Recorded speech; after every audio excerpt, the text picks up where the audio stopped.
नमस्कार मित्रों, good morning मित्रों, गुड मॉर्निंग मित्रों। गई वक्ते एसी जनरेटर, एसी वोल्टेज અને એસી પ્રવાહના સમીકરણો આપણે જોઈશું। આજે મિત્રો એના ગ્રાફ દોરતા શીખી જઈએ છીએ તો આ ઝડપથી સાઈનના અને કોસના ગ્રાફો આમ તો તમને આવડે જ છે મિત્રો। એસી વોલ્ટેજ અને એસી પ્રવાહ સમય સાથે બદલાતો જતો વોલ્ટેજ છે, સમય સાથે બદલાતો જતો પ્રવાહ છે મિત્રો। આપણે ઝડપથી એના ગ્રાફો જોઈએ છીએ तो मित्रों एसी वोल्टेज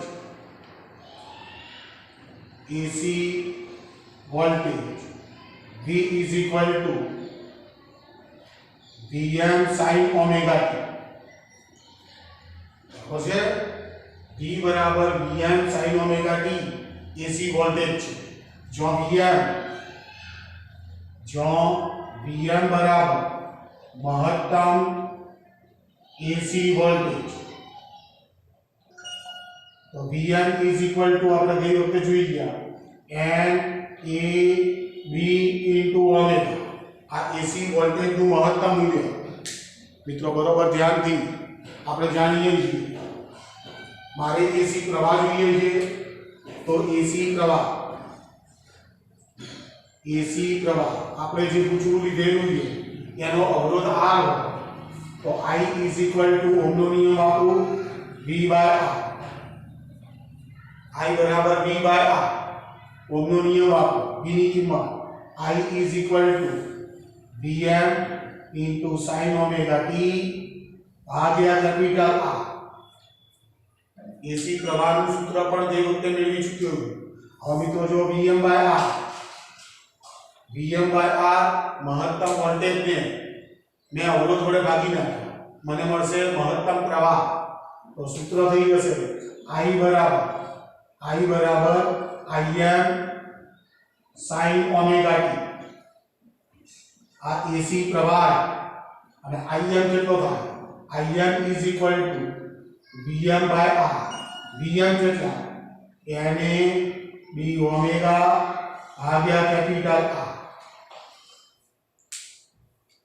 મિત્રો ખાસ ધ્યાન રાખજો, આ છે એસી વોલ્ટેજ, આ છે એસી પ્રવાહ। I बराबर Im sin omega t, V बराबर Vm sin ओमेगा t। मित्रों ध्यान की sin ओमेगा t आ ओमेगा t ये वोल्टेज ની કળા છે, આરી કળા વોલ્ટેજ ની કળા અથવા ખૂણો, અને એ જ પ્રમાણે મિત્રો આ પ્રવાહની કળા છે, આ પ્રવાહની કળા છે। તમે મિત્રો જોઈ શકો છો કે જો એકલો અવરોધને હું ધ્યાનમાં રહું તો વોલ્ટેજ અને પ્રવાહની કળા સમાન છે, એટલે કળા તફાવત શૂન્ય થઈ જશે। મિત્રો મારા આગળના લેક્ચરની અંદર આ વસ્તુનો અભ્યાસ કરવાનો, એટલે બંનેની કળા સરખી છે, કળા તફાવત 0 એ વાત આવી જવાની।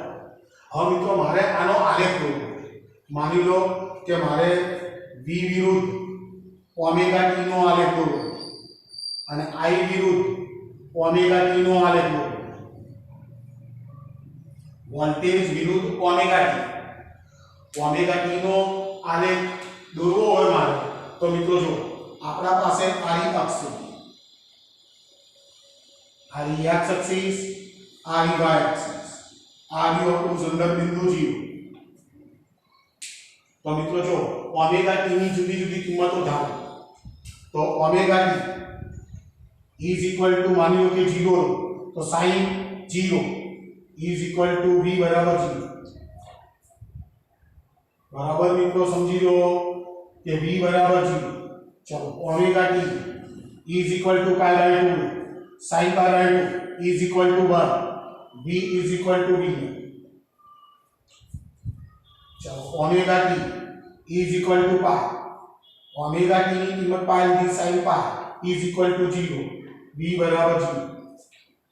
Omega t is equal to 3 pi by 2, अरे 3 पाई बाय 2 बराबर है, तो V is equal to -V। जो π/2 प्लस 3π sin 3π/2 माइनस અને એક આખું ચક્ર પૂરું થાય 2π sin 2π ઇઝ ઇક્વલ ટુ વળી પાછા 0.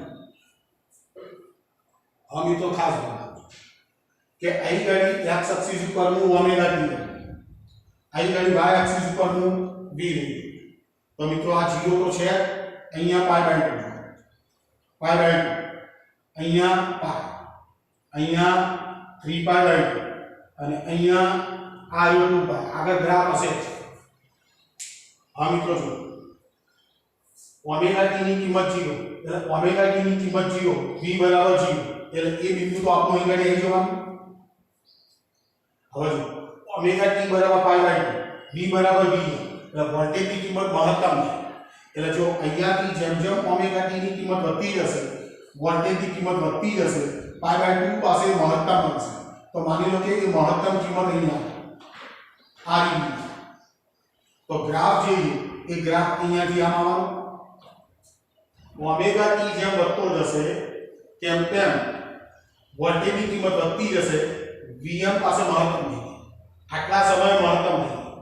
હવે ઓમેગા t બરાબર π v બરાબર 0 એટલે વળી પાછી એની કિંમત ઘટે. એ ગ્રાફ અહીંયાથી આવવાનો છે. હવે ઓમેગા t બરાબર π v બરાબર 0 ઓમેગા t બરાબર 3π/2 v બરાબર -v એટલે જો હવે દિશા ઉલટી છે અને અહીં ગણી એટલો ને એટલો વોલ્ટેજ माइनस में जो अहींयाथी ग्राफ जे छे ए ग्राफ वरी पाछो अहींया महत्तम थशे 2π એટલે जी वरी पाछो ग्राफ वળી અને આ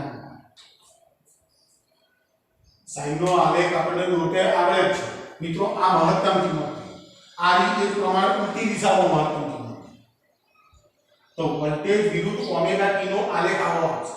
હવે મિત્રો મારે માનવું કે પ્રવાહનો આલેખ I बराबर Im sin ओमेगा तो Im કોણ છે Vm બાય r એટલે Vm ની કિંમત આટલી એને r વડે ભાગવાના એટલે મિત્રો જો અહીં ગાડી Im જે છે એ Im આના કરતા ઓછો આવશે આ માઈનસ પણ મિત્રો ગ્રાફ તો એકનો એક જ આવશે. કેમ? કારણ કે આ વિધેય સાઈન છે આ વિધેય સાઈન છે. તો મિત્રો જો આનો ગ્રાફ જે છે એ ગ્રાફ અહીંયાથી આવી आग्रा जे बिंदु पासे जे ओमेगा t ना मूल्य माटे वोल्टेज महत्तम थशे ए ज ओमेगा t माटे प्रवाह महत्तम जो शून्य थशे तो बंने शून्य थशे कारण के बंनेनी कला एक सरखी.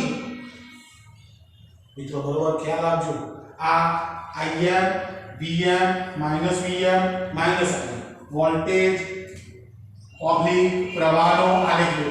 अब मानी लो कि परीक्षा में अंदर तुम्हें t नो आलेख करवानो v विरुद्ध t नो आलेख I विरुद्ध t नो आलेख आओ प्रश्न पूछो. तो मित्रों जो आ तो तुम्हें जानो छो तो आमुदी t ने सूत्र करता हो तो t बराबर 0 भाग्या ओमेगा થશે. एक प्रमाणे t बराबर π/2 ओमेगा ओमेगा છે કોણ तो t बराबर π/ओमेगा t बराबर 3π/2 ओमेगा અને t बराबर 2π/ओमेगा. तो અહીં ગાડી હવે t નો આલેખ દોરવો હોય તો મિત્રો જો π/2 ઓમેગા ભાગ્યા ઓમેગા ગ્રાફ તો એવો ને એવો જ આવે. મિત્રો બરોબર ધ્યાનથી સમજી જાઓ કે આ વોલ્ટેજ અને પ્રવાહ જે છે એ તેના તત્કાલીન મૂલ્યો છે.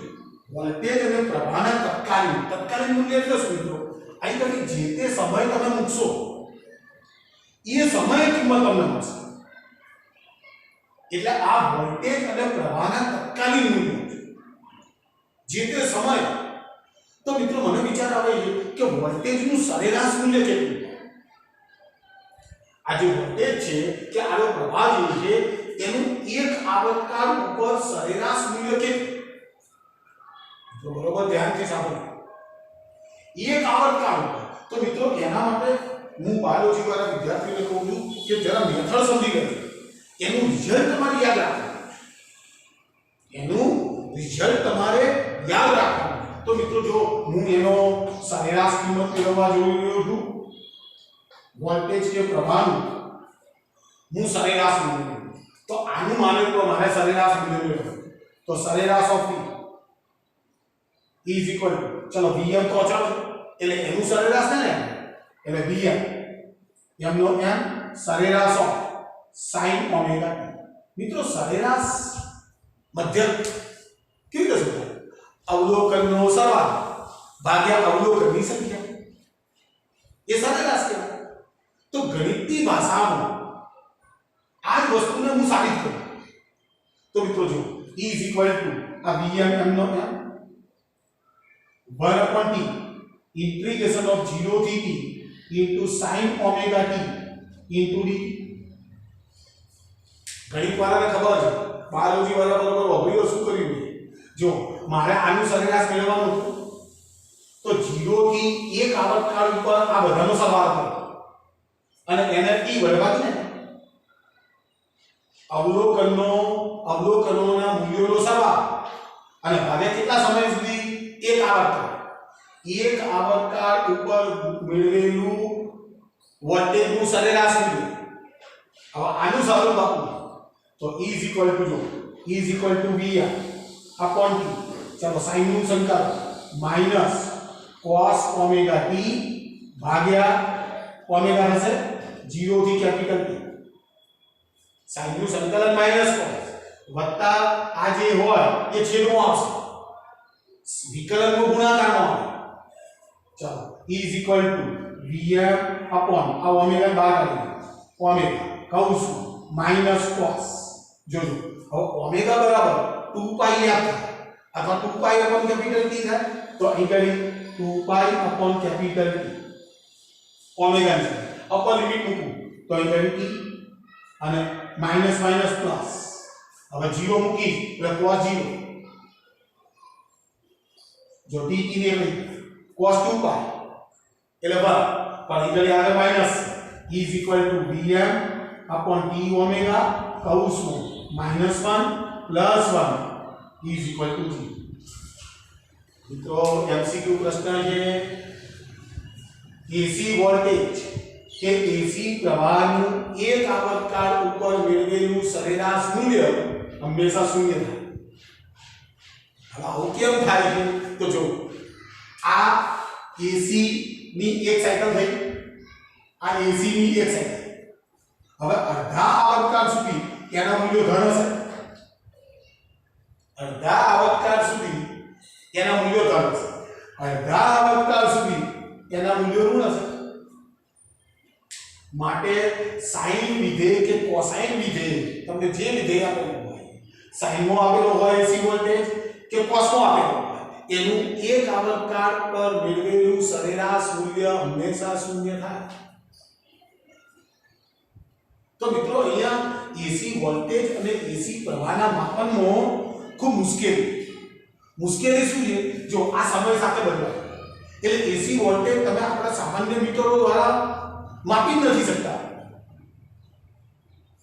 સમજ પડ્યા છે તમને એસી વોલ્ટેજ અને એસી પ્રવાહ આપણે લેબોરેટરીમાં જે ડીસી મીટરો વાપરીએ છીએ એ ડીસી મીટરો વડે માપી શકતા નથી ડીસી તો કેવો છે એ સમય સાથે બદલાતો નથી એવો વોલ્ટેજ છે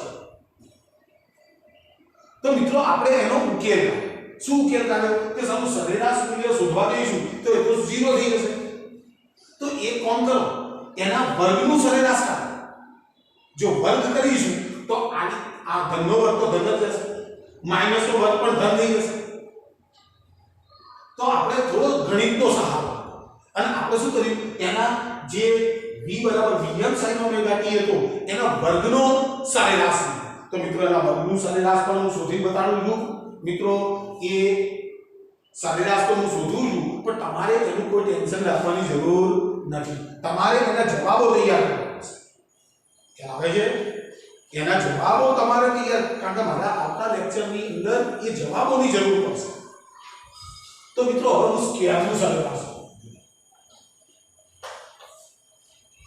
તો મિત્રો પહેલા શું કરવું પડશે મારે વર્ગ કરવો પડશે આ જે આનું સરેરાશ વર્ગનું સરેરાશ કાઢવું છે ને તો આનો વર્ગ કરવો પડશે હવે એનો વર્ગ કરું તો આવું આવશે v square is equal to vm square into sin square omega t આવું આવશે.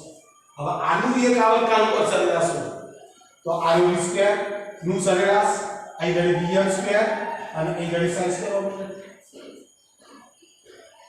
બરાબર છે. હવે જો સરેરાશ of v square is equal to vm નો square 1 upon t integration of 0 થી t into sin square omega t into d.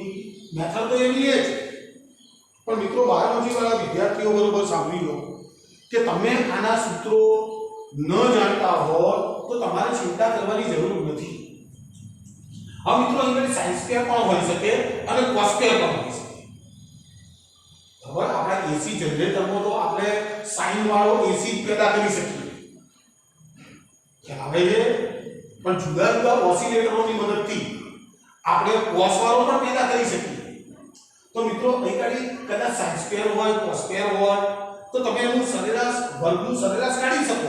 તો કેવી રીતે કાઢાય is equal to જો vm square into 1 upon t અહીં કાઢી આનું ડાયરેક્ટ વિકલ સંકલન કરી શકતો નથી એટલે હું શું કરું છું ઇન્ટિગ્રેશન ઓફ 0 થી t 1 minus cos twice omega t ભાગ્યા 2 અને કૌંસની બહાર r d.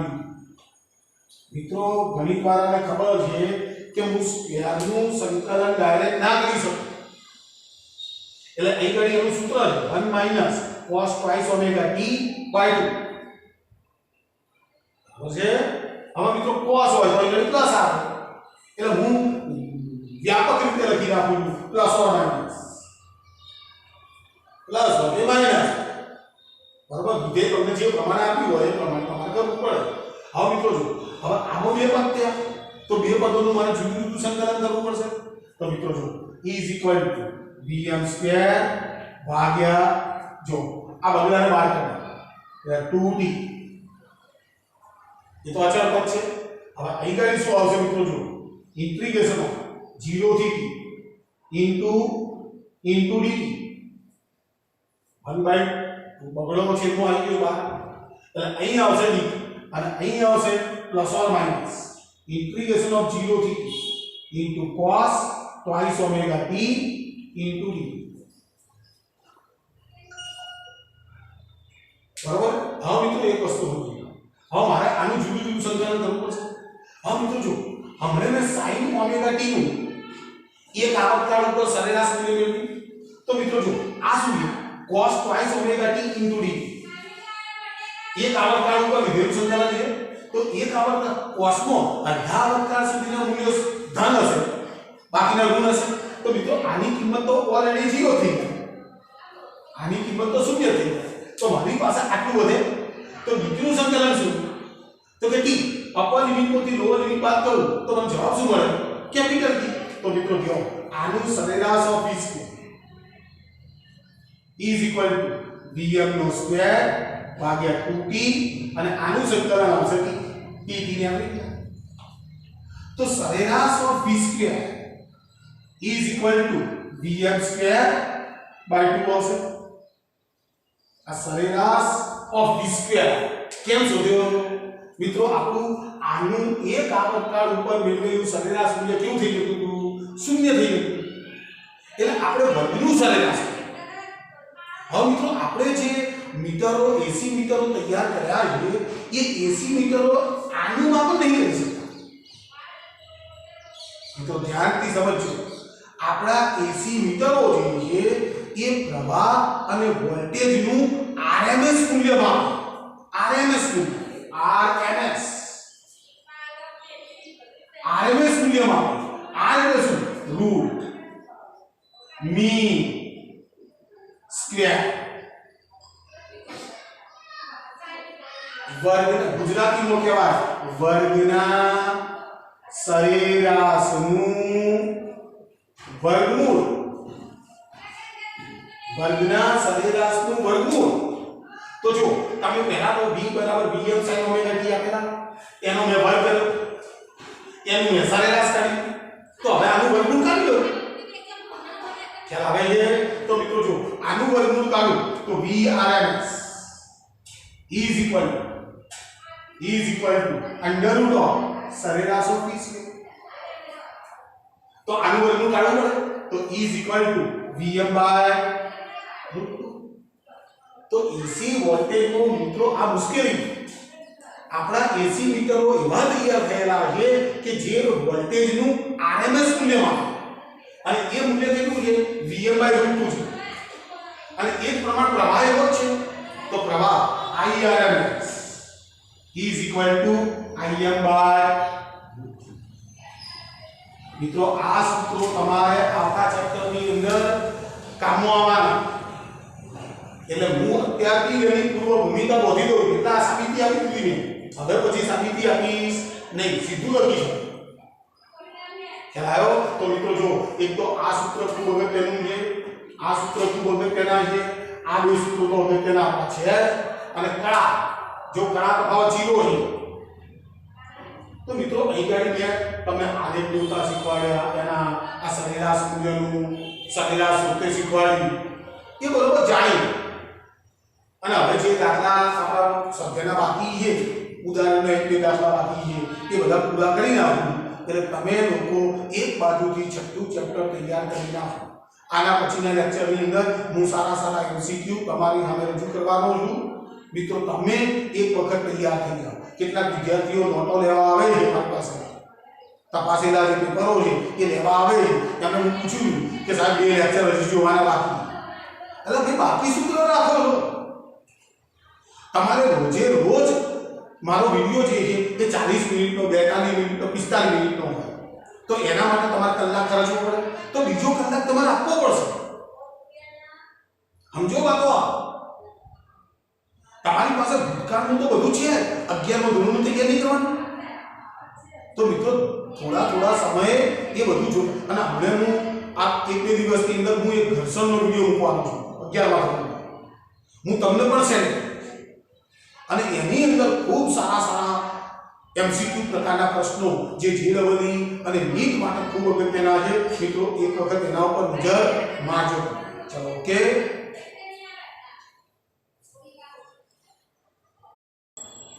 चलो तो थोड़ा एग्जाम्पल से હવે અને એ એग्जाम्पल પૂરા કર્યા પછી હું તમારી માટે સારા સારા એમસીક્યુ પ્રશ્નો પણ આપવાનો છું તમે પણ તમારા રેફરન્સમાંથી એમસીક્યુ તૈયાર કરજો ભાઈ ચલો ઉદાહરણનો દાખલો આપ્યો છે મને ઉદાહરણ 6.11 उदाहरण 6.11 कमला मित्रों चौपड़ी तैयार रखो कमला एक स्थिर साइकिल ने पेंडल मारे कमला एक स्थिर साइकिल ने पेंडल मारे आ साइकिल ने पेंडल्स 100 आटाओ અને 0.10 મીટર સ્ક્વેર ક્ષેત્રફળ ધરાવતા ગુચડા સાથે જોડાયેલ છે આ ગુચડાના પરિભ્રમણની ધરીને લંબરૂપે 0.01 ટેસ્લાના ચુંબકીય ક્ષેત્રમાં મૂકવામાં આવેલ છે તો આ ગુચડામાં પેદા થતો મહત્તમ વોલ્ટેજ શું હશે મિત્રો રકમનો આવૃત્તિ છાપવાની રહી ગઈ તો આવૃત્તિ અંદર લખેલી છે 0.5 હર્ટ્ઝ તો મિત્રો જો અહીંયા મને ગુચડાના આંટા આપ્યા છે n બરાબર 100 n બરાબર 100 એનું ક્ષેત્રફળ આપ્યું છે a બરાબર 0.10 મીટર સ્ક્વેર અને મને ચુંબકીય ક્ષેત્ર આપ્યું છે b is equal to 0.01 tesla મને આવૃત્તિ આપેલી છે आवृत्ति f बराबर 0.5 हर्ट्ज बराबर है 0.5 हर्ट्ज गुचरानो पैदा थतो महत्तम वोल्टेज शू हशे महत्तम वोल्टेज शोधो है Vm मित्रों तमने के मने याद नहीं पर मित्रों याद राखो एक वखत है ने आपड़ा आपणे जे आ स्कूटर ने बाइक ने बधानी शोध नथी थई त्यारे मित्रों साइकल नु लाइसेंस જે સાયકલ લાવે ને એના પાસે સાયકલ ચલાવવાનું લાયસન્સ રહેતું એવો એક સમય હતો મિત્રો સાયકલની અંદર બે વસ્તુ ખૂબ જરૂરી એક છે લાઇટ અને બીજી છે ઘંટડી મિત્રો તમારા દાદાજી તમને દાદાને પૂછ્યું કે સાયકલનું લાયસન્સ હતું અને એ વખતે સાયકલની અંદર બે વસ્તુ ખૂબ જરૂરી હતી એક છે ઘંટડી અને બીજી છે લાઇટ એટલે એ લાઇટ ચાલુ કરવા માટે મિત્રો શું કરતા હતા કે જે આપણું પાછળનું વ્હીલ હતું એની સાથે એક નાનો ડાયનેમો જોડેલો જ્યારે સાયકલનું પાછળનું વ્હીલ ફરે એટલે ડાયનેમોમાં રહેલું જે મેગ્નેટ છે એ મેગ્નેટ પણ એની સાથે ગુચડામાં ફરશે ગુચડાની આજુબાજુ એટલે ફ્લક્સમાં ફેરફાર થશે એટલે EMF પ્રેરિત થશે એટલે લાઇટ ચાલુ થશે ચાલે છે ચાલો મિત્રો એની કિંમત મને 100 આપેલી છે એની કિંમત આપેલી છે બીની કિંમત આપેલી છે ત્યાં આપેલો છે મહત્તમ વોલ્ટેજ ચલો પ્રેરિત EMF નું મહત્તમ મૂલ્ય AC વોલ્ટેજ નું મહત્તમ મૂલ્ય તો પ્રેરિત EMF નું મહત્તમ મૂલ્ય Vm is equal to NAB formula is equal to NAB into 2 pi f કેટલો કિંમત એની કિંમત 100 એટલે 10⁻². ક્ષેત્રફળની કિંમત 0.10 આપી તો 10 ગુણ્યા 10⁻². બીની કિંમત આપેલી છે 0.01 તો 1 into 10⁻².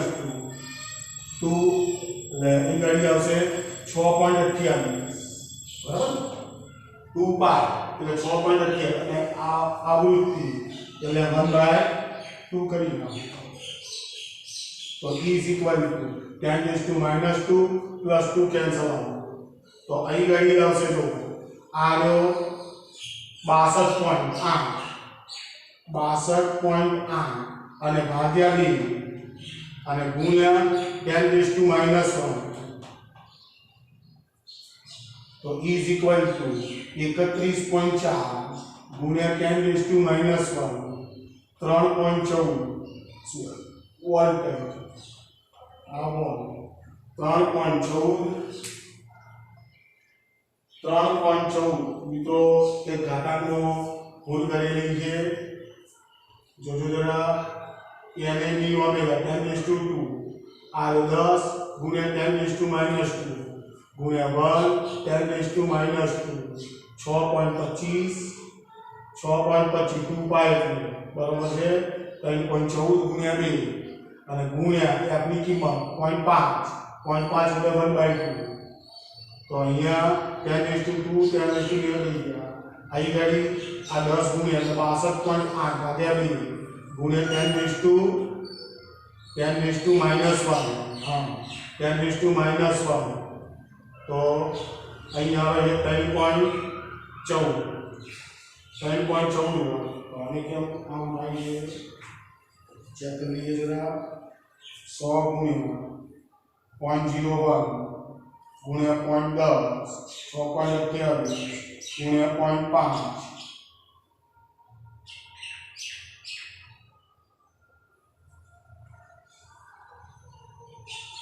વેલ્યુ તો બધી સાચી જ છે 10⁻². શું દેખાય છે મિત્રો 10 ગુણ્યા 10⁻². 1 into 10⁻².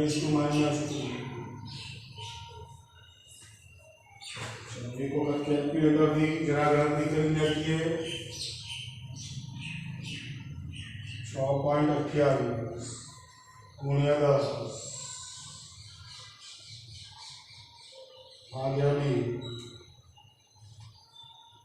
2 અને ગુણ્યા 10⁻⁻1 જ છે બરાબર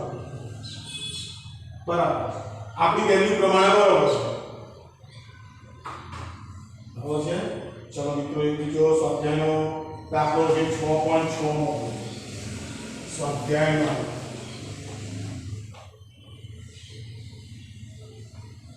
સ્વાધ્યાયનો 6.6 સ્વાધ્યાયનો 6.6મો દાખલો.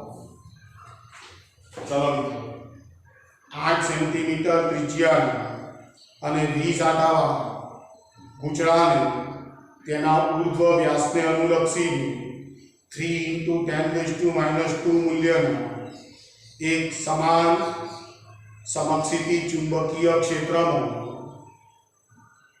મૂકવાનું ચુંબકીય ક્ષેત્રમાં 50 રેડિયન પર સેકન્ડથી કોણીય ઝડપથી ઘુમાવવામાં આવે. આ ગૂંચળામાં પ્રેરિત મહત્તમ અને સરેરાશ EMF મેળવો. જો આ ગૂંચળું 10 ઓહ્મ અવરોધનો એક બંધ ગાળો રચે તો ગૂંચળામાં પ્રવાહના મહત્તમ મૂલ્યની ગણતરી કરો. જૂલ હીટિંગને કારણે સરેરાશ પાવર વ્યયની ગણતરી કરો. આ પાવર ક્યાંથી આવે? તો મિત્રો, મને એક વર્તુળાકાર ગૂંચળું આપેલું છે, 8 સેન્ટીમીટર ત્રિજ્યા, r બરાબર 8 સેન્ટીમીટર ત્રિજ્યા. ચલો, આટા આપ્યા છે 20, n બરાબર 20 આટા. ચલો, ચુંબકીય ક્ષેત્ર આપ્યું છે B = 3 × 10⁻² k². चलो, ओमेगा सीधो आपेलो है, ओमेगा = 50 रेडियन पर सेकंड. तो महत्तम गूंचળાનું પ્રેરિત મહત્તમ અને સરેરાશ EMF મેળવો. તો સરેરાશ EMF E મેળવવાનો અને E મેક્સિમમ મેળવવાનો. આ બંને મેળવવાના. સાથે સાથે ગૂંચળાનો અવરોધ આપ્યો છે R બરાબર 10 ઓહ્મ.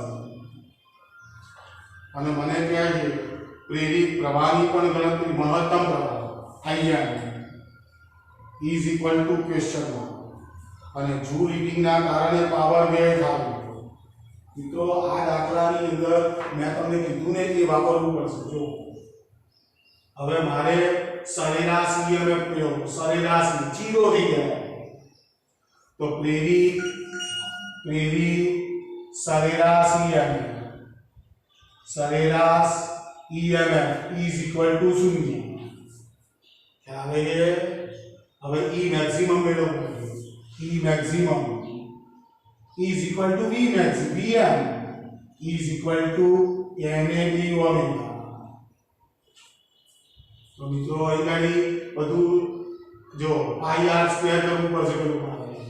એટલે અહીં ગાડી હું પાછું E બરાબર πr² કરી નાખીશ. તો 3.14 ગુણ્યા r² એટલે આને મીટરમાં કન્વર્ટ કરવું પડશે ને. 8 ગુણ્યા 10⁻² આખાનો સ્ક્વેર. તો E = 3.14 ગુણ્યા 64 × 10⁻⁴. E = 3.14 ગુણ્યા 64 બરાબર 200.96 × 10⁻⁴. આ ક્ષેત્રફળ આવ્યું. બરાબર. હવે પેલામાં કિંમતો મૂકી દો.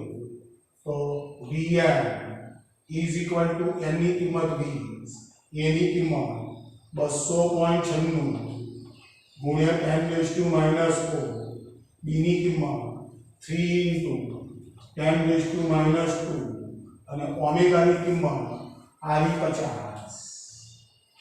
તો Vm = જોજો તો બધાનો ગુણાકાર કરી નાખો.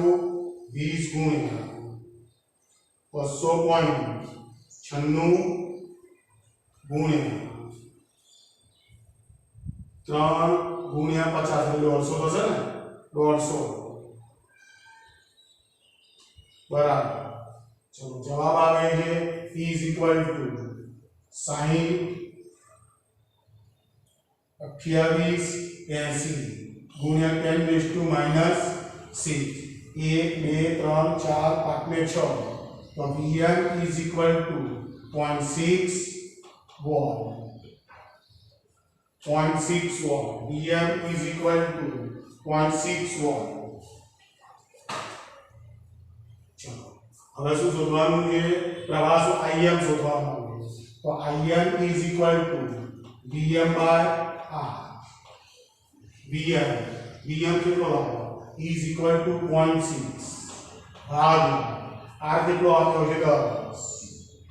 10 is equal to 0.06 એમ્પિયર. મિત્રો બરોબર ધ્યાનથી સમજો. 0.06 એમ્પિયર Vm શોધવાનો હતો ને, તો 0.06 એમ્પિયર બરાબર છે. હવે મિત્રો પાવરની વાત બરાબર સમજો. મિત્રો ફરી કહું છું કે આ Vm ને Im આપણે શોધી શકતા નથી. આ સૈદ્ધાંતિક વાતો છે કે આવે છે. એટલે વ્યય થતો પાવર જે છે, વ્યય પામતો power P is equal to, જો આમ તો DC માં શું છે? પાવર P બરાબર V into I square into R, V square by R. તો અહીં ગણી પાવર P બરાબર Vrms into Irms. પ્રવાહ અને વોલ્ટેજ ના RMS મૂલ્ય લીધા. તો Vrms is equal to Vm by √2. Im by is equal to Vm into Im by 2. તો Vm અને Im ની કિંમતો ઉપર જાણીએ છીએ, મૂકી દો. તો જો power P is equal to Vm એટલે 0.6 ગુણ્યા 0.06 અને ભાગ્યા R2 is equal to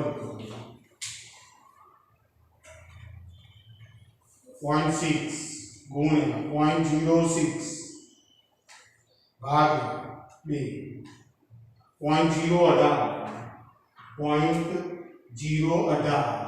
0.018 vote. તો મિત્રો બિલકુલ સરળ પ્રશ્ન છે, પણ મિત્રો આપણને એક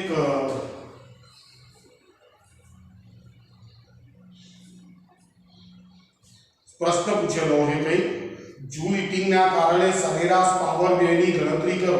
આ પાવર ક્યાંથી આવશે? તો મિત્રો જો ચુંબકીય ફ્લક્સમાં ફેરફાર થાય તો વિચારક બળ પ્રેરિત થાય, અને વિચારક બળ પ્રેરિત થાય તો પ્રેરિત પ્રવાહ મળે. તો આ પ્રેરિત પ્રવાહના કારણે પાવર વ્યય થાય. ઓકે છે. તો મિત્રો આગળ એક દાખલો જરા બાકી હતો,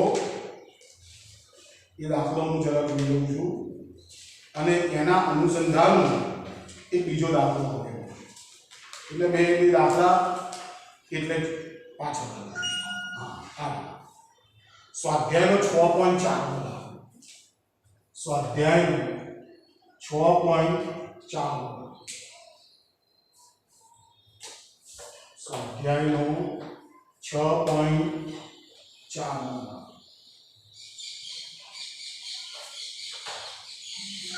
જોજો. 6.4 નો કયો દાખલો? 8 સેન્ટીમીટર અને 2 સેન્ટીમીટર બાજુવાળો અને એક નાનો કાપો ધરાવતા એક લંબચોરસ તારનો ગાળો 0.3 ટેસ્લાના તીવ્રતાના અને ગાળાને લંબ દિશામાંના એક સમાન ચુંબકીય ક્ષેત્રના વિસ્તારમાંથી બહારની તરફ ગતિ કરી રહ્યો છે.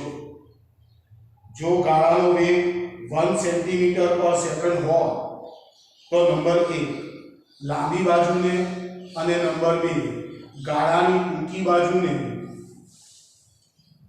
લંબ દિશા તરફનો હોય તો આ કાપાના છેડા વચ્ચે ઉત્પન્ન પ્રેરિત EMF કેટલું હશે, અને પ્રત્યેક કિસ્સામાં પ્રેરિત વોલ્ટેજ કેટલા સમય માટે રહેશે? આવો પ્રશ્ન. હવે મિત્રો ધ્યાનથી કે આ માની લો કે મને ચુંબકીય ક્ષેત્ર આપેલું છે, બોર્ડના પૃષ્ઠને લંબ અંદર,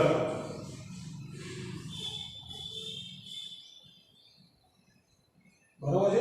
તેની અંદર જે માપ આપેલા છે 8 સેન્ટીમીટર અને 2 સેન્ટીમીટર બાજુવાળા અને એક નાનકડો કાપો ધરાવતો મિત્રો 8 સેન્ટીમીટર લંબાઈ 2 સેન્ટીમીટર પહોળાઈ, તો મિત્રો એનો લંબચોરસ જે છે એ લંબચોરસ કંઈક આ પ્રકારનો થશે. અહીં ગાડી આ કાપો રાખો, બરાબર છે.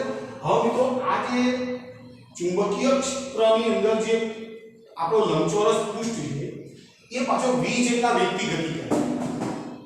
જેનો વેગ મને આપેલો છે v = 1 સેન્ટીમીટર પર સેકન્ડ, બરાબર છે.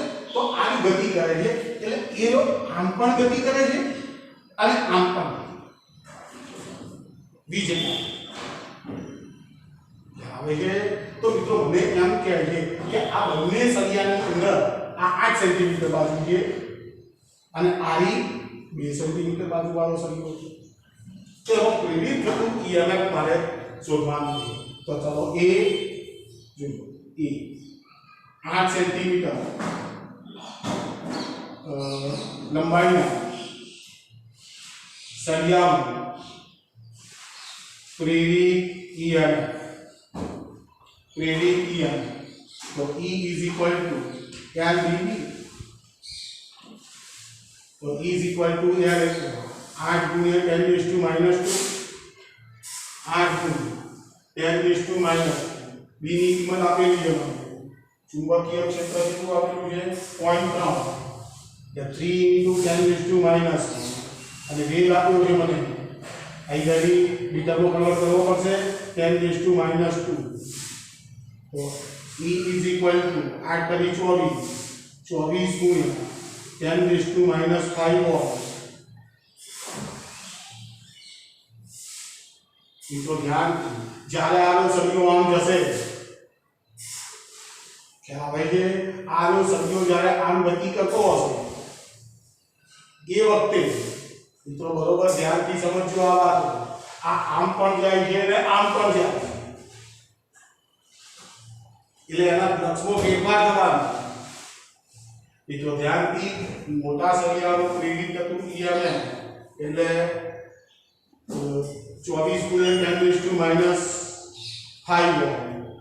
ચલો એ જ પ્રમાણે નાના સળિયામાં અહીંયા બી લખું 2 સેન્ટીમીટર સળિયામાં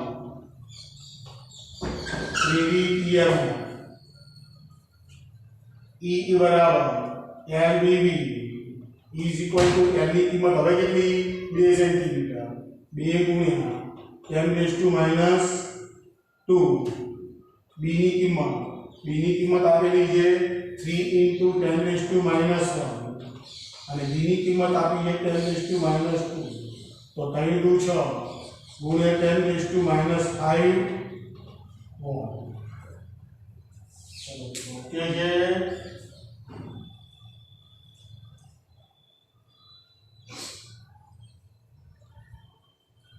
મિત્રો બીજો પ્રશ્ન મને પૂછેલો છે કે આ પ્રેરિત EMF કેટલા સમય સુધી રહેશે. મિત્રો વિચારો, આ પ્રેરિત EMF કેટલા સમય સુધી રહેશે, એટલે આની નીચે એની વસ્તુ ગણી નાખો.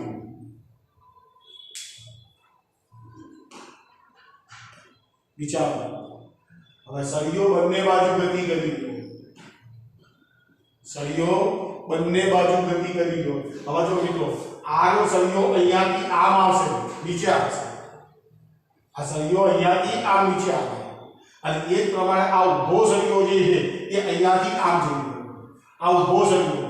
તો ઊભા સળિયાને આની અંદરથી બહાર નીકળવા 8 સેન્ટીમીટરનું અંતર કાપવું પડે, અને આ જે લોબો સળિયો જે છે એનો આમ એને અહીંયાથી બહાર નીકળવા માટે માત્ર 2 સેન્ટીમીટરનું અંતર કાપવું પડે. એટલે 2 સેન્ટીમીટર સુધી ફ્લક્સમાં ફેરફાર થવાનો, બરાબર છે. તો મિત્રો લાંબા સળિયા માટે જો t વેગ બરાબર અંતર ભાગ્યા સમય, તો સમય t બરાબર સમયનું સૂત્ર કરતા બનાવો તો અંતર ભાગ્યા વેગ. અંતર એટલે કેટલું 2 સેન્ટીમીટર, 2 × 10⁻², અને વેગ કેટલો 10⁻². તો E is equal to 10 એટલે 2 સેમી. તો આ સમજો ખાસ. અને પેલા સળિયામાં આપણે જો આને અહીંયાથી આ જતા 8 સેન્ટીમીટર અંતર કાપવું પડશે. તો t બરાબર અંતર ભાગ્યા 2 અંતર કેટલું? તો હવે 8 ગુણ્યા 10 માઈનસ 2 ભાગ્યા 10 minus 2 is equal to 8 second. મિત્રો આ રહ્યો આપણો સ્વાધ્યાયનો 6.4 નો દાખલો. હવે મિત્રો એને અનુસંધાનનો બીજો દાખલો મૂકી દીધો છે જે સ્વાધ્યાયનો 6.11 નો છે. 6.11 હવે એ કાપવું છે ને એને જોઈન્ટ કરી નાખીએ તો EMF પ્રેરિત થશે તો એની અંદર પ્રેરિત પ્રવાહ મળવાનો છે ને. તો એવો પ્રશ્ન હું આને ચેકી નાખું છું.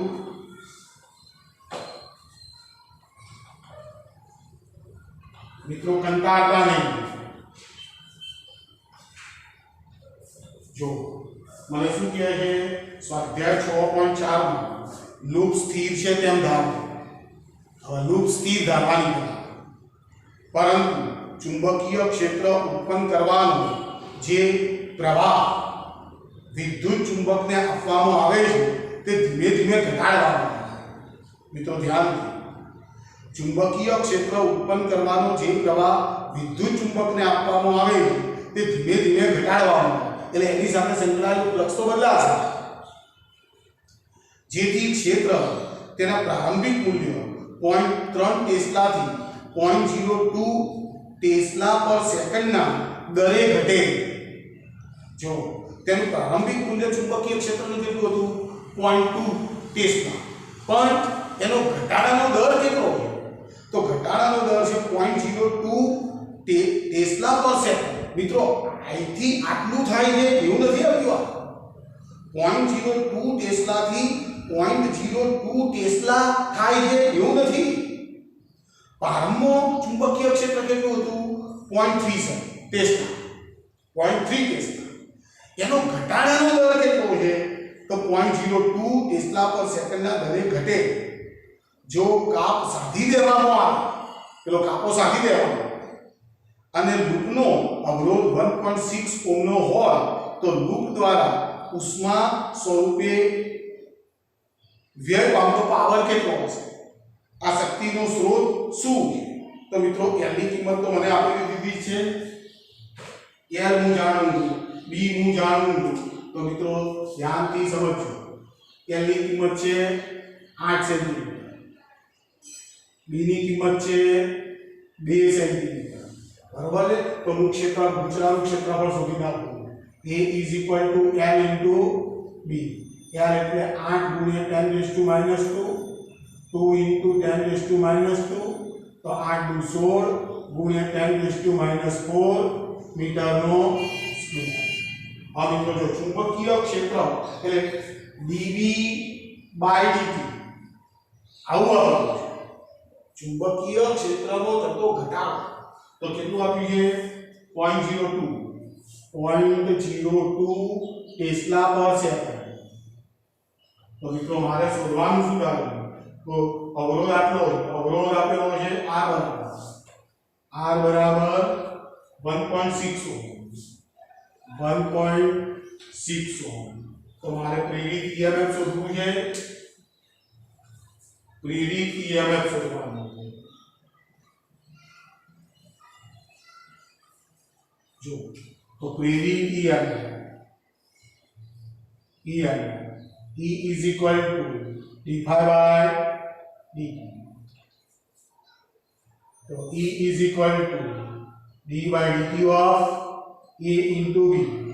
અને પેલો cos θ આવશે, પણ આ તો ચુંબકીય ક્ષેત્ર તો લંબરૂપ છે એટલે એનો પૃષ્ઠનો ક્ષેત્રફળ બંને પેરેલલ થવાના એટલે θ is equal to 0. So E is equal to A into dB by dt. A ની કિંમત 16 ગુણ્યા 10 માઈનસ 4, dB ની કિંમત 2 into 10 માઈનસ 2, 16 દુ 32 ગુણ્યા 10 minus 6 volt is equal to 32 micro volt.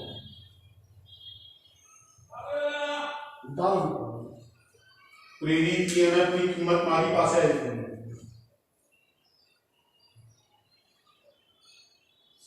प्रेरित ईएमएफ, चलो ए प्रमाण प्रेरित प्रवाह शोधने की, तो I इज इक्वल टू प्रेरित प्रवाह, I is equal to E upon R, E ની કિંમત 32 * 10⁻⁶, R ની કિંમત આપેલી છે 16 * 10⁻⁻1, 16 દુ 32, 2 * 10⁻5 एम्पियर। प्रेरित प्रवाह जो वोल्टेज है, तो पावर शोधવાનો છે। હવે પાવર ઉષ્મા સ્વરૂપે વ્યય પામતો power P is equal to I square into R, power P, तो उष्मा स्वरूपे व्यय पामतो पावर 2 * 10⁻⁵ આખાનો સ્ક્વેર, આ 16 * 10⁻⁻1, તો પાવર P બરાબર 4 * 10⁻10 10⁻1, પાવર P બરાબર 16 * 64 × 10⁻11 વોટ, 64 × 10⁻11 વોટ। મિત્રો એક બીજો અંદર કંઈક પ્રશ્ન પૂછેલો હતો કે ઉષ્મા સ્વરૂપે શક્તિનો કેટલો વ્યય થાય, આ શક્તિનો સ્ત્રોત શું છે? આ તો મિત્રો ચુંબકીય ક્ષેત્રમાં થતો ફેરફાર, આ હું તો આ કેમ થયું છે? ચુંબકીય ક્ષેત્રમાં ફેરફાર અને એના કારણે પ્રેરિત ઈએમએફ જન્મ્યો। ખ્યાલ આવે છે? તો મિત્રો આપણે લખવું પડે। તો મિત્રો અહીંયા હું તમારા સ્વાધ્યાયના ઉદાહરણના દાખલાઓ પૂરા કરી નાખું છું। તો મિત્રો તમે ઝડપથી આને તૈયાર કરવા માંડો। કેટલા છોકરા કહે મારે 2 લેક્ચર બાકી છે, 3 લેક્ચર બાકી છે, તમે એમસીક્યુ આપેલા એ બાકી છે, તો મિત્રો બરાબર લખવા માંડો।